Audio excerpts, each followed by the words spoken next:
우리 보좌 앞에 모였네. 우리 계속해서 우리 반주에 맞춰서 묵상으로 기도하심으로 금요연합 구역 예배 가운데 나가도록 하시겠습니다. 함께 기도하시겠습니다. 참으로 고마우신 아버지 하나님, 내 소망이 되신 주님, 오늘도 거짓말을 바라보며 이 자리 가운데 나왔습니다. 정말 우리의 삶이 날마다 그 삶의 주님의 은혜임을 고백하면서도 주님의 뜻대로 살아가지 못하고 여전히 내 마음대로 내 생각대로 살아갔던 저희들의 연약한 모습을 시원하게 하며 주님 앞에 나왔사오니 주여 오늘 이 시간 말씀을 통해 찬양을 통해 다시 주님 앞에 나가는 저희들의 믿음의 삶을 되어줄 수 있도록 하나님 도와주시옵소서. 특별히 오늘도 아버지 하나님 지친 몸을 이끌고 이 자리 가운데 나온 우리 귀한 성도들 한 사람 한 사람 가운데 하나님께서 힘을 더해주시고 세상에 꺾을 수 없는 믿음을 주셔서 그 믿음으로 말미암아 날마다 하나님 주신 은혜와 복을 누리며 살아가는 복된 삶 될 수 있도록 하나님 도와주시옵소서. 또한 마음은 원이로되 정말 여러 가지 사정들로 이 자리에 함께 하지 못한 우리 귀한 성도들 어디에 있든지 무엇을 하든지 간에 동일한 은혜로 함께 해주셔서 날마다 주님의 이름을 누리며 살아가는 복된 삶 되게 하여 주시옵소서. 오늘 금요 구역 연합회 가운데도 하나님께서 함께 할 줄 믿습니다. 은혜를 더하여 주실 줄 믿습니다. 감사드리며 예수 그리스도의 이름으로 기도드립니다. 아멘. 아멘. 우리 찬송가 272장 함께 찬송하시겠습니다. 찬송가 272장입니다.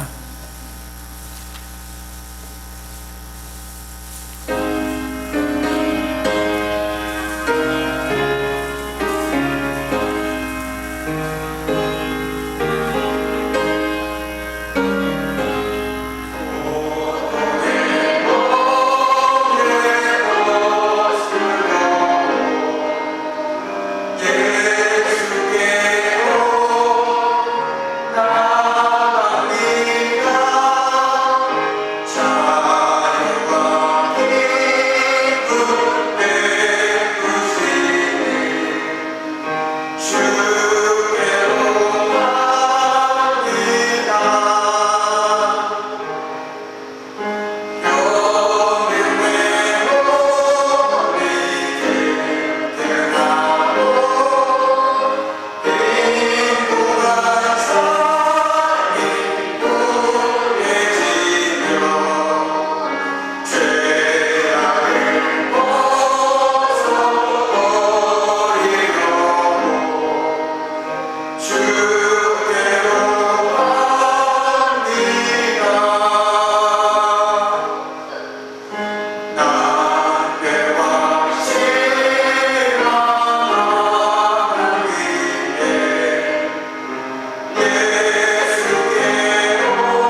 오늘 이 밤에도 이렇게 귀한 예배자리에 나온 사랑하는 성도들 한 분 한 분과 우리 인사를 나누는 시간 갖도록 하겠습니다. 반갑습니다. 잘 오셨습니다. 네, 세상에서 아무리 만나도 질리지 않는 만남이 바로 이 교회 안에서, 특별히 예배 안에서 만나는 우리 성도님들의 얼굴인 것 같습니다. 그리고 그 어느 때보다 아름다운 것 같습니다. 우리 그런 의미에서 오늘도 하나님 주시는 그 힘과 위로가 이 자리 가운데 차고 넘쳐나기를 주님의 이름으로 간절히 축복합니다. 아멘.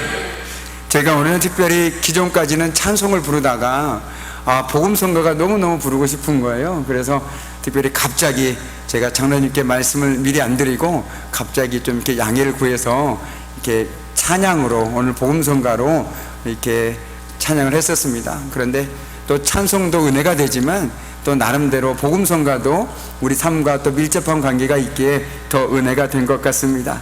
아무튼 우리 삶 가운데 늘 찬양이든 찬송이든 그것을 통해서 하나님을 조금 더 이렇게 크게 보고 살아가는 저와 여러분이 되기를 간절히 소망해 봅니다.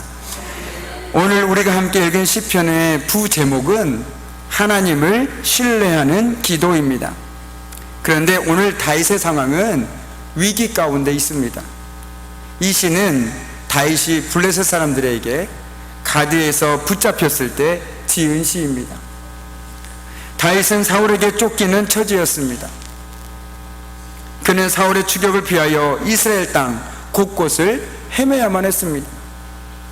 그런데 이제 사울의 추격이 점점 거세어지자 더 이상 이스라엘 땅에서는 안전할 수 없다고 그는 판단하였습니다. 그래서 다윗은 그곳을 떠나 블레셋 가드로 가서 아기스 왕에게 자신의 몸과 안전을 의탁하기에 이르럽니다. 그런데 우리가 잘 알고 있는 것처럼 블레셋은 이스라엘의 적대국입니다. 그렇지만 다윗은 자신이 몇백 명의 수하를 거느리고 군사를 거느리고 블레셋에 가게 된다면 그곳에서 자기를 환대해 줄 것이라고 생각했습니다. 그러나 그의 예상은 철저히 빗나가고 말았습니다. 블레셋 장수 중에는 다윗을 기억하고 있는 이들이 많이 있었습니다. 안 그렇겠습니까? 적국의 유명한 장수인데 그 장수에게 전우를 잃어버린 사람도 있을 것이고 가족을 잃어버린 사람도 있을 텐데 어떻게 그 사람을 잊을 수가 있겠습니까? 근데 그 사람이 지금 자신들 눈앞에 떡하니 나타난 것입니다. 그래서 그들은 아기스 왕에게 지금이 바로 다윗을 죽일 때라고, 그를 죽이자라고 간청하기에 이르릅니다. 바로 그 순간, 지금 다윗이 절대절명의 그 순간에 그는 하나님께 제발 살려달라고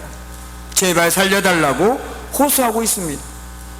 지금 절대절명의 순간입니다. 아기스 왕 한마디면 그는 이제 이 세상을 떠나야만 합니다.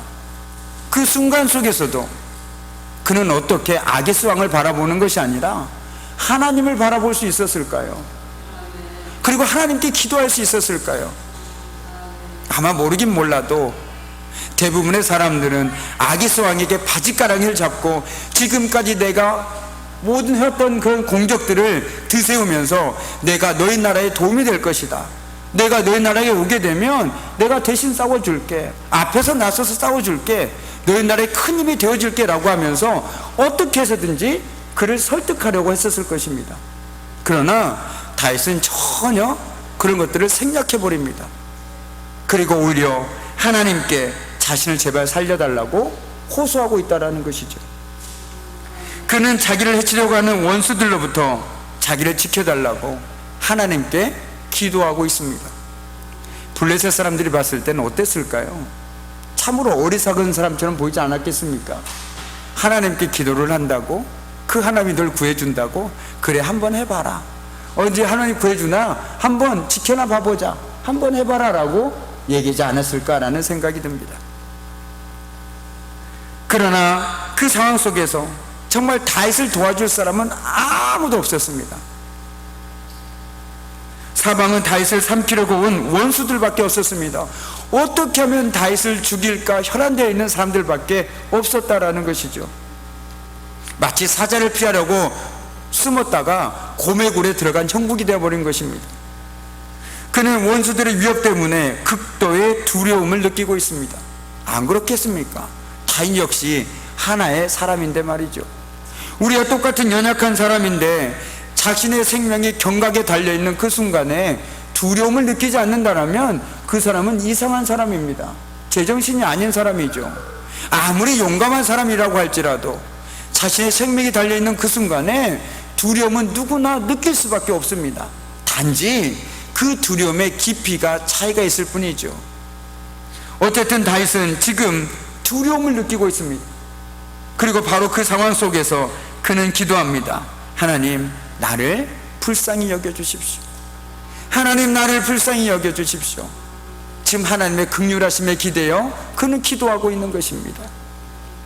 이 짧은 기도에는 고난과 고통 가운데 하나님을 신뢰하는 그의 신앙이 담겨 있습니다. 그는 그 닫힌 상황 속에서 눈을 들어서 아기스를 바라보는 것이 아니라 하나님을 주목하여 바라보고 있습니다. 지금 닫힌 상황보다 지나온 그의 삶의 발자취에 새겨진 하나님의 은혜를 되새겨봅니다. 그리고 하나님만을 바라보며 도우심을 구하게 되는 것이죠. 다시 한번 그는 하나님의 은혜를 구합니다. 하나님, 그 옛날 저를 구해주지 않으셨습니까? 하나님, 그 옛날 사울의 손에서 저를 구해주지 않으셨습니까? 다시 그 은혜를 저에게 주십시오. 지금 이 상황 속에서 저에게 다시 한번 은혜를 베풀어 주셔서 나를 아기스의 손에서 구원해 주십시오라고 그는 기도하고 있는 것입니다. 그러나 고통과 고난의 시간에 눈을 들어 하나님을 바라본다라는 것은 말처럼 쉽지만은 않습니다. 내 삶이 어려울 때 하나님을 바라보고 하나님께 기도한다라는 것 말처럼 쉽지만은 않습니다. 지금 당장 나에게 닥친 문제가 나를 짓눌러 버릴 것 같은데, 내 삶이 모두 다 끝난 것처럼 느껴지는데 어떻게 그 순간에 기도를 할 수 있겠습니까? 최대한 빨리 내가 뭔가 붙잡을 만한 것들을 찾는 것이 더 현명해 보이는 순간들입니다. 그래도 그는 무겁게 짓누르는 두려움과 절망감을 딛고 하나님을 신뢰하고 하나님을 의지합니다. 다윗은 하나님이 어떤 분인지 너무나도 잘 알고 있었기 때문입니다. 그래서 그는 하나님께 기도합니다. 우리 4절 말씀을 함께 읽겠습니다. 4절 말씀입니다. 내가 하나님을 의지하고 그 말씀을 찬송하올지라. 내가 하나님을 의지하였은즉 두려워하지 아니하리니 혈육을 가진 사람이 내게 어찌하리까. 아멘. 특별히 오늘 이 금요 구역 연합예배 가운데 우리 참석하신 사랑하는 성도님들은 오늘 이 말씀을 크게 뽑으셔서 여러분이 가장 잘 보인 곳에 딱 하고 붙여 놓으십시오. 그리고 내 마음이 낙심될 때마다, 내가 삶의 문제로 인해서 정말 하나님이 느껴지지 않고 보이지 않을 때마다 이 말씀을 읽고 또 읽고 읽으십시오. 그리고 혹시나 내가 사람을 두려워하고 있거나 내 주어진 환경 때문에 하나님을 바라보지 못할 때, 내 입술에서 불평과 불만만이 쏟아질 때 오늘 이 말씀을 읽고 읽음을 통해서 다시금 우리의 마음이, 생각이 주님께로 돌아갈 수 있기를 소망합니다. 오늘 이 말은 무슨 말입니까? 두려웠을 때 하나님을 의지했더니 두려움이 사라졌다라는 고백입니다. 얼마나 놀라운 은혜입니까? 내 상황은 그대로인데 내가 하나님을 바라보고 의지했더니 어느 순간 마치 안개처럼 두려움이 싹 하고 사라져 버렸다라는 것이죠. 여러분도 잘 알겠지만 걱정이나 두려움은 그것이 이길 만한 뭔가가 생겼을 때 사라집니다. 그 두려움보다 더 큰 것을 만났을 때 없어진다라는 것이죠. 예를 들면 밤길, 캄캄한 밤길을 혼자 가고 있는데 너무 무서워 죽겠는데, 너무 두려운데 부모님이 딱 하고 나타났을 때 그 두려움은 언제 있었냐는 듯이 싹 사라져 버립니다. 그리고 뭐가 찾아옵니까? 든든함이 찾아온다는 것이죠. 왜요? 내 옆에 부모님이 계시는데 누가 까부느냐? 우리 부모님 나를 지켜줄 텐데 뭘 걱정이야? 그냥 이렇게 갑니다. 아무렇지 않게 갑니다. 조금 전까지 두려움을 느꼈던 것이 어느새 사라져 버립니다. 마치 믿음이란 이런 거라는 것이죠. 정말 두려워 죽겠는데 내 삶이 어떻게 될 것 같고 내 삶이 끝난 것 같고 그 두려움에 짓눌려 있는데 내가 하나님을 바라보는 순간 그것이 싹 사라져 버립니다. 그것이 바로 영적 든든함이라는 거예요. 그것이 믿음의 사람들이 누리는 그 영적 든든함이라는 것입니다. 오늘 다윗이 그 말을 하고 있다는 것이죠. 내가 하나님을 의지하고 그 말씀을 찬송하올지라 내가 하나님을 의지하였은즉 두려워하지 않겠다는 것, 두려움이 없어졌다는 것입니다. 우리가 사는 세상은 매일 염려와 두려움으로 가득 차 있습니다. 누가 염려하고 싶겠습니까? 누가 걱정하며 살고 싶겠습니까? 누구나 다 인생을 살아갈 때는 즐겁게 살고 싶습니다. 저도 그렇습니다. 그러나 세상은 우리를 결코 그렇게 가만두지 않습니다. 매일매일 순간순간 우리에게 염려와 두려움으로 우리를 끈질기게 괴롭힙니다. 할 수만 있다라면 우리를 넘어뜨리려고 혈안이 되어 있다는 거예요. 사람마다, 가정마다 문제가 없는 사람은 아무도 없습니다. 단지 없는 것처럼 보일 뿐이죠. 근심거리가 있습니다. 아픔이 있습니다. 상처가 있고 슬픔이 있습니다. 전혀 예상하지 못했던 문제들이 순간순간 우리 삶 가운데 발생합니다. 그럴 때 우리는 두렵습니다. 건강 때문에 두렵습니다. 경제적인 문제 때문에 두렵습니다. 이럴 때 저와 여러분은 어떻게 해야 할까요? 인생은 참으로 고독합니다. 정말 결정적인 순간에 내가 누군가가 꼭 필요한 그 순간에는 아무도 나를 도와줄 수 없다는 거예요. 참으로 그것이 인생의 아이러니입니다. 내가 평안할 때 누구든지 날 도와줄 것 같은데 정말 내가 절박하게 도움이 필요할 때는 주변에 아무도 없다라는 거예요. 아니요, 도와줄 수가 없다라는 거예요. 오직 나 홀로 그 문제에 부딪혀야 됩니다. 오늘 다윗의 처지가 그렇지 않습니까? 우리가 잘 아는 것처럼 다윗에게는 많은 군사들이 있었습니다. 그를 따르는 많은 사람들이 있었습니다. 그런데 오늘 그들은 그 누구도, 그 어떤 한 사람도 다윗에게 도움이 될 수가 없었습니다. 아무도 도와줄 사람이 없었습니다. 오히려 공포와 두려움이 마치 비구름처럼 그에게 다가옵니다. 머리카락이 쭈뼛쭈뼛 섭니다. 여기서 벗어나지 못하면 죽습니다. 이 극도의 공포 가운데 다윗은 하나님만을 의지합니다. 놀랍게도 하나님을 바라보고 하나님께 의지했더니 두려움이 사라졌습니다. 제가 오늘 이 말씀을 준비하면서 저 역시 나도 이 다윗과 같은 믿음이 있으면 좋겠다. 내가 어떤 문제에 있든지 간에 하나님만을 바라봄을 통해서 저는 어떤 그 염려나 두려움이나 이 모든 것들이 싹 사라지는 은혜를 날마다 누리고 살아갈 수 있다면 얼마나 행복할까라는 것들을 생각하게 되었습니다. 그런데 그 시작은요, 하나님을 바라보는 데서부터 시작된다는 것이죠. 나는 자꾸만 사람을 바라보고 세상을 바라보면서 이것들을 사라지길 바란다는 것은 언감생심입니다. 절대로 일어날 수가 없는 것이죠. 그 시작은 내가 하나님을 바라보는 데부터 시작된다는 것입니다. 여러분 가운데 어려움이 있습니까? 지금 두려움이 있습니까? 그 두려움을 우리는 극복할 수는 없습니다. 극복하는 것처럼 보일 뿐이죠. 그것을 극복할 수 있는 유일한 딱 한 가지 방법은 하나님을 의지하는 것입니다. 하나님을 바라보는 것입니다. 우리가 왜 기도합니까? 그 기도를 통해서 우리의 모든 것들을 주님께 내어 맡기지 않습니까? 주님 뜻대로 하십시오. 주님의 뜻대로 하십시오. 그럴 때 우리에게 뭐가 찾아오던가요? 평안함이 찾아옵니다. 나는 내 삶은 아무것도 변하지 않았는데 주님께 맡기는 순간 내 마음속엔 든든함이 찾아옵니다. 주님의 뜻대로 해주시겠지. 그리고 오히려 그 상황 가운데 두려워하는 것이 아니라 평안함을 누린다라는 거예요. 이것이 믿음의 사람들이 삶을 사는 비결이고 복된 삶이라는 이유인 것입니다. 우리가 하나님을 믿는다고 해서 우리 삶에 문제가 없는 것 아니지 않습니까? 아프기도 하고 내 계획도 되지도 않고 어려움을 겪기도 하고 고난에 처하기도 하고 왜 내 삶에는 이런 고난들이 있어야 되는지 이해할 수 없는 그런 것들을 맞닥뜨리기도 하지만, 그럼에도 우리는 그 모든 것이 하나님의 뜻 안에 있다라고 고백할 수 있기에 믿음으로 받아들이고 하나님께 또 믿음으로 맡길 수 있는 삶을 살아갈 수 있는 것 아니겠습니까? 그렇기 때문에 저와 여러분 행복한 사람입니다.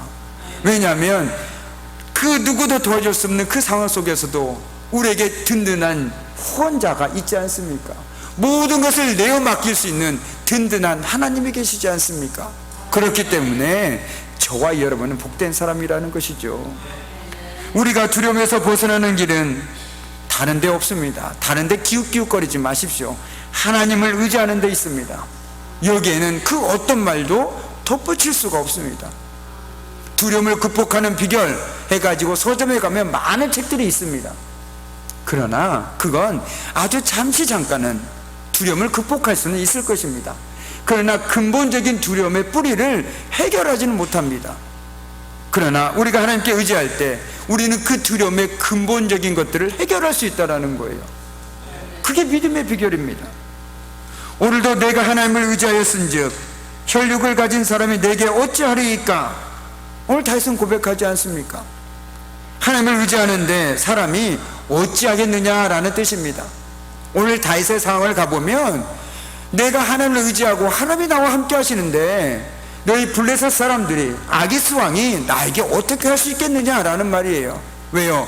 하나님께서 지금 나를 천군천사로 지켜주고 계시는데 너희들이 나를 어떻게 내 생명을 취할 수 있겠느냐? 그 고백하고 있는 것입니다.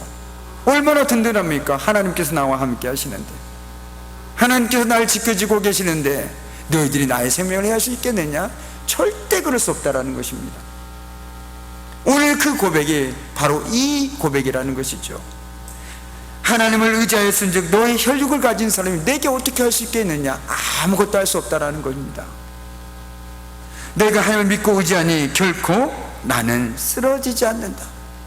내가 하나님을 믿고 의지하니 결코 나는 쓰러지지 않는다라는 이런 담대한 믿음이 저와 여러분에게도 있어야겠습니다. 다윗은 사울 때문에 오랜 세월 참으로 도망자로 여기저기 떠돌 수밖에 없었습니다. 그는 그 힘겨운 시간들을 하나님이 다 알고 계심을 믿었습니다. 그래서 그는 말합니다. 나의 유리함을 주께서 계수하셨사오니, 이 말인즉 주님은 나의 슬픔을 아신다라는 것입니다. 자신의 눈물을 주의 병에 담아달라고 그래서 간구합니다. 하나님께서는 다윗이 그 모든 고난과 고통 속에서 흘렸던 눈물 하나하나, 그 슬픔을 이미 다 알고 계신다라는 거예요. 자신의 처지와 아픔을 그렇기 때문에 하나님께서 기억해 주시리라는 확신의 고백인 것입니다. 하나님 우리의 삶의 자취를 다 알고 계십니다. 우리의 눈물, 힘겨움, 고통도 다 알고 계십니다. 하나님만이 그렇기에 저와 여러분의 눈물을 씻어 주실 수 있습니다. 아멘입니다. 하나님만이 저와 여러분의 그 애타는 눈물을 씻어 주실 수 있다는 것이죠. 제가 조금 전에 불렀던 찬양 어머니의 기도는 사실 저의 삶의 간증이자 고백입니다. 그 찬양 가사 하나가 어떻게 저하고 똑같은지 모르겠습니다. 그런데 정말 중요한 건 무엇이냐면 그 어머니의 기도 가운데 눈물을 씻어주신 분은 하나님이라는 거예요. 제가 아닙니다. 하나님이 하셨다는 것이죠. 이것이 얼마나 저와 여러분에게 위로가 되십니까? 얼마나 든든하십니까? 나에게도 슬픔이 있을 수 있습니다. 그러나 내 눈물을 씻어주시는 하나님이 계시기에 나는 든든합니다. 나는 든든합니다. 이것이 바로 저와 여러분의 삶입니다.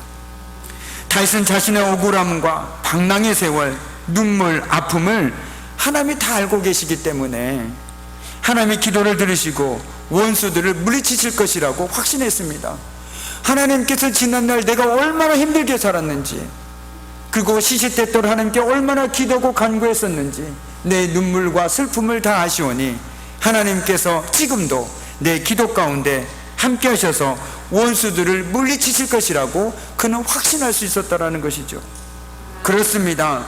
하나님이 우리를 보호하시면 아무리 강한 세력이라도 우리의 머리털 하나 상하게 할 수가 없습니다.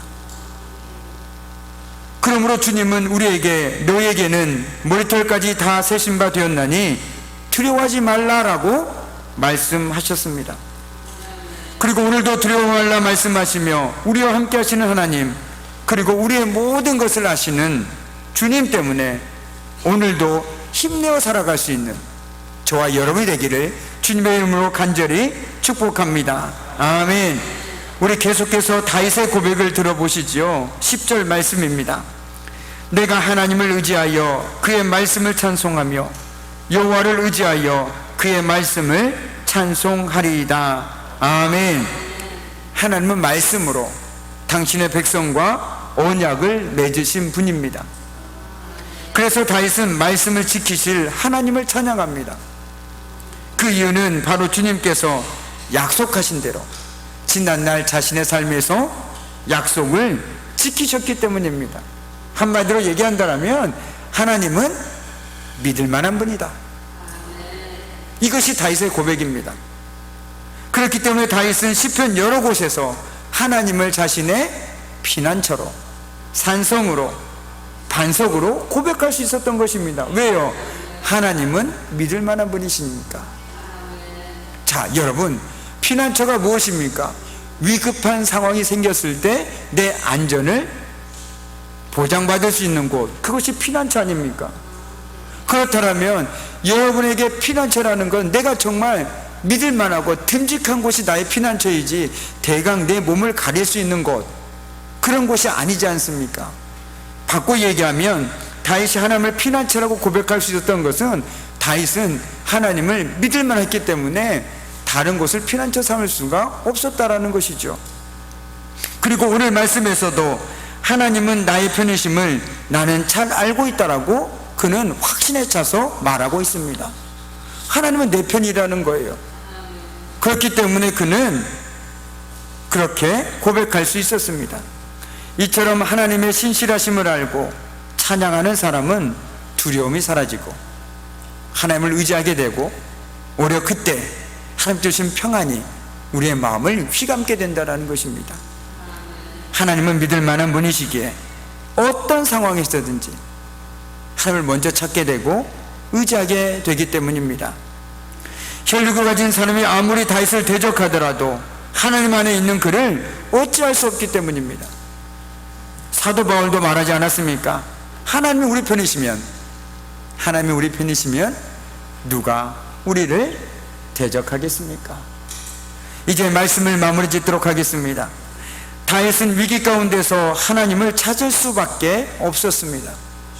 그는 눈을 들어 하나님만을 주목하여 바라보았습니다. 다른 것을 본 것이 아니라 오직 한 곳만 바라보았습니다. 마치 제가 지금 카메라만 바라보고 있는 것처럼 다른 곳은 바라보지 않고 하나님만을 바라보았다는 것이죠.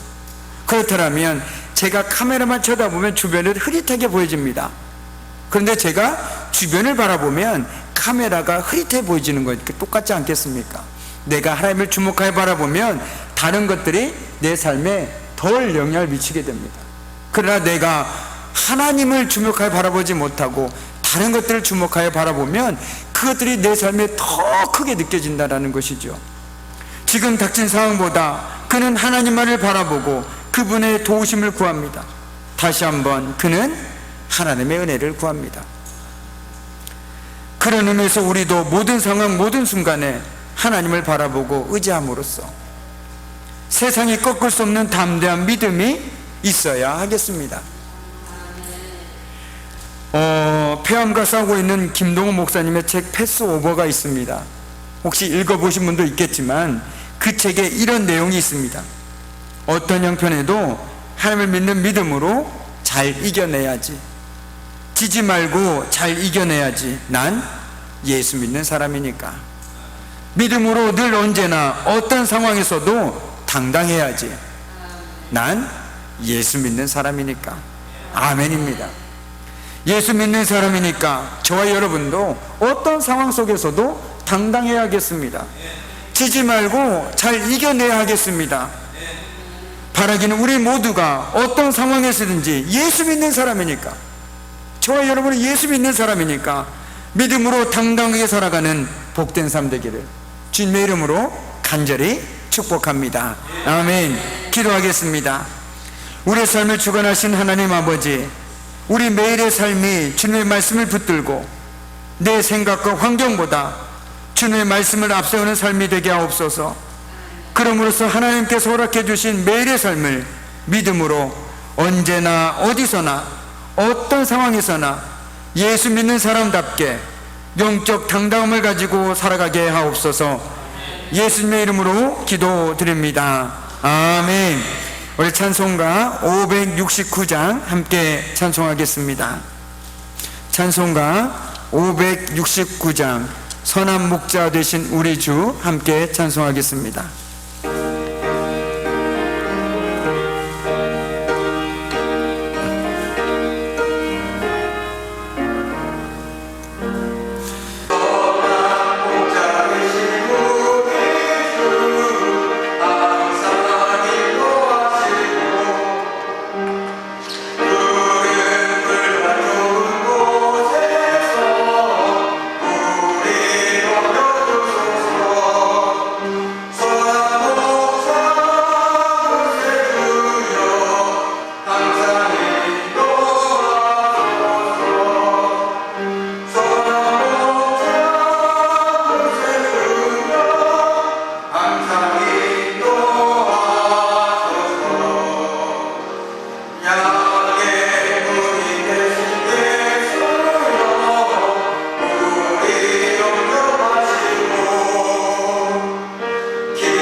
가지만 전해드리도록 하겠습니다.